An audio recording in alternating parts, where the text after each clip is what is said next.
I was on Facebook this morning, and a devotee put a post up indicating that the GBC resolution is that you have to be clean shaven to give a class and to lead a kirtan. That's not backed up by Sastra, so I don't know who came up with this idea. I remember the time when we used to go on Sankirtan, we'd dress up in jeans, t-shirts, caps, just look like normal people. And they called it karmi clothing. But then I thought to myself, karmi clothing means clothing of enjoyment. Keeping up with the fashions and stuff like that. But then you see devotees doing things in dhoti, kurta, chadars, shaved head, tilak, doing nonsense. So, and they're getting some enjoyment from that. So isn't that also karmi clothing? And also non-devotees in India, they wear dhotis and kurtas. And they enjoy themselves. So you can wear jeans, t-shirts, caps, beards, long hair, whatever, and still perform devotional service. It's about the activity, not the clothing. I know Prabhupada wanted us to have shaved head. He said, don't become like hippies again. No more hippies. So how many Prabhupada disciples do we know who actually have beards and long hair and go back to like being hippies? There's quite a few actually. I can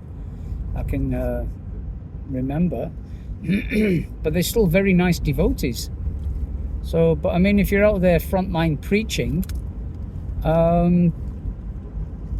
I was told many years ago when I lived in Manchester, there was a loft program, and I just imagined a bunch of bats hanging from the ceiling. And I was told not to wear tilak, not to wear neck beads, don't come with any devotional paraphernalia, and don't preach. But it was a preaching program. So I was thinking to myself, what kind of preaching is this? And then I spoke to the people in question, and they said, oh, it works. They all become devotees in the end. So you cheat them first to become devotees. And they feel happy being cheated. And the funny thing is, I preached to a girl that night at the loft program, or mantra jap, whatever it was called. Excuse me. And she became a devotee. She followed somebody I don't agree with. I'm not going to mention names. I don't want to get sued or get killed, as is the fashion.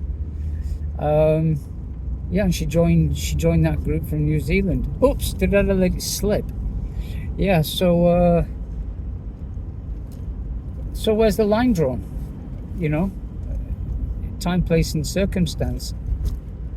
I've seen people giving classes wearing Western clothing, and the message got across just as well as it would have if they'd have been wearing the sari or a dhoti and a shaved head and tilak.